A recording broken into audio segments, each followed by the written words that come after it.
Hello guys, study with Abhijeet में आपका स्वागत है। आज हम लोग अपने अगले इंडियन थिंकर के बारे में डिस्कस करेंगे। जो आप जानते ही हैं, महात्मा गांधी के बारे में बहुत सारी चीज़ें, लेकिन हम लोग इनसे एजुकेशन एस्पेक्ट में देखेंगे कि इन्होंने एजुकेशन के लिए क्या क्या किया है। बाकी तो इन्होंने बहुत सारे काम किए हैं, तो लेकिन इस वीडियो में पर्टिकुलरली एजुकेशन को डेवलप करने में इन्होंने कैसा रोल निभाया है इंडियन एजुकेशन सिस्टम में, इसे हम लोग डिस्कस करने वाले हैं। तो चलिए वीडियो को शुरू कर लेते हैं। देखिए, महात्मा गांधी का जन्म 1869 में हुआ था और 1948 में इनका निधन हो गया था। Mahatma Gandhi was the great leader, a practical philosopher and an educational thinker of great repute. Mahatma Gandhi को फादर ऑफ द नेशन भी कहा जाता है, आप ये जानते हैं, तो आप ये फैक्ट भी एक लाइन में लिख सकते हैं। महात्मा गांधी, जिनका पूरा नाम था मोहनदास करमचंद गांधी, ये अक्टूबर 2 1969 में पोरबंदर गुजरात में जन्म लिए थे और इनका देहांत हुआ था जनवरी 30 1948 दिल्ली में। ये एक इंडियन लॉयर थे, ये पॉलिटिशियन भी थे, सोशल एक्टिविस्ट भी थे, एक राइटर भी थे, and who became the leader of the nationalist movement against the British rule. तो इन्होंने ये बहुत कुछ थे, ये लॉयर भी थे, पॉलिटिशियन भी थे, सोशल एक्टिविस्ट भी थे, राइटर भी थे, लिखते भी थे, और ये लीडर भी थे। जो भी ब्रिटिश के अगेंस्ट मूवमेंट हुआ था उनमें बहुत सारे मूवमेंट्स के अगेंस्ट, बहुत सारे मूवमेंट में ये लीडर का रोल निभा चुके हैं। प्रिंसिपल्स क्या थे इनके? Medium of instruction should be mother टंग। इनके अनुसार जो एजुकेशन का मीडियम ऑफ इंस्ट्रक्शन है वो अपने मदर टंग में होना ज़रूरी था। Education of each child from 7 to 14 years should be free, compulsory and universal. इनके हिसाब से 7 से 14 साल के जितने भी बच्चे हैं उनको फ्री और कंपलसरी एजुकेशन मिलना चाहिए, और ये पॉइंट कहीं ना कहीं हमारे कॉन्स्टिट्यूशन में भी लिखा गया है।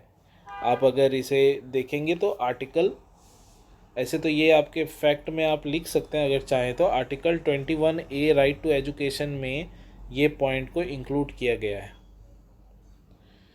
तो आप इसे भी लिख सकते हैं वहाँ। Education should create useful, responsible and dynamic citizen. तो एजुकेशन कहीं ना कहीं एक यूज़फुल, रेस्पॉन्सिबल और डायनामिक सिटीजन को बनाने में मदद करता है, ऐसा इनका मानना था। अब देखते हैं इनके अनुसार एम ऑफ एजुकेशन कैसा होना चाहिए। देखिए, मैंने सबको एक एक पॉइंट लिखा है, लेकिन आप सारे पॉइंट को थोड़ा थोड़ा इलाबोरेट अपने से कर लीजिएगा। सबसे पहला पॉइंट है सेल्फ सपोर्टिंग, यानी एजुकेशन का एम होना चाहिए कि आप सेल्फ को सपोर्ट कर सकें आगे जाके। कैरेक्टर बिल्डिंग, आपका कैरेक्टर बिल्ड हो सके। कल्चर, आप में कल्चरल डेवलपमेंट हो, ऑल राउंड डेवलपमेंट हो, आपके मॉरल्स एम क्लियर हो, आपका अल्टीमेट एम क्लियर हो।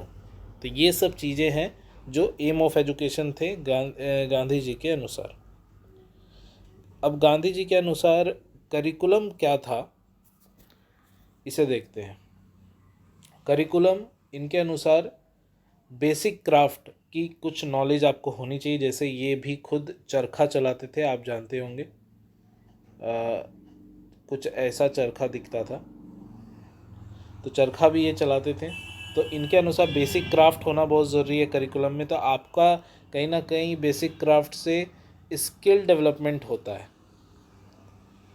मदर टंग में आपका पूरा करिकुलम होना चाहिए, आपको बाकी सब्जेक्ट भी सिखाए जाने चाहिए, ये इनका मानना था। मेथड ऑफ टीचिंग कैसा होगा? तो medium of instruction to be mother tongue, ये पॉइंट हम देख ही चुके हैं पहले। Teaching through creative and productive activities, तो इनके अनुसार टीचिंग जो है वो एक बहुत ही क्रिएटिव तरीके से और प्रोडक्टिव एक्टिविटीज़ करा के सिखाना चाहिए।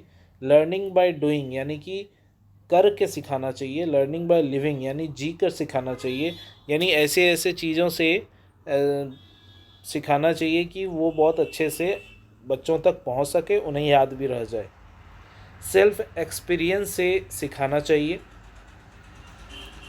क्वेश्चनिंग और डिस्कशन मेथड भी इस्तेमाल करना चाहिए। एक्टिविटी बेस्ड टीचिंग मेथड इस्तेमाल करना चाहिए। और वैल्यू एजुकेशन, यानी मॉरल वैल्यूज़ के एजुकेशन भी देने चाहिए एक बच्चे को। डिसिप्लिन कैसा होना चाहिए, तो सेल्फ कंट्रोल, ऐसा डिसिप्लिन बच्चे को सिखाया जाए कि उसे सेल्फ कंट्रोल और सेल्फ डिसिप्लिन उसमें डेवलप हो। Discipline of mind, thought, action, mind, thought और एक्शन पे उसका कंट्रोल आ जाए।